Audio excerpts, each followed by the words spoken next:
নমস্কার বন্ধুরা, আজ নিয়ে চলে এসেছি রাঙা আলুর জিলিপি। নিয়ে নিয়েছি 500 গ্রাম রাঙা আলু, ভালো করে খোসা ছাড়িয়ে সিদ্ধ করে ম্যাশ করে নিলাম।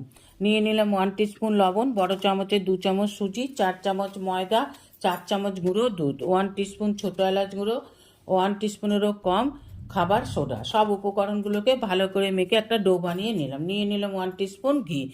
আর একটু ভালো করে মেখে ডোটা থেকে লেচি কেটে নিলাম।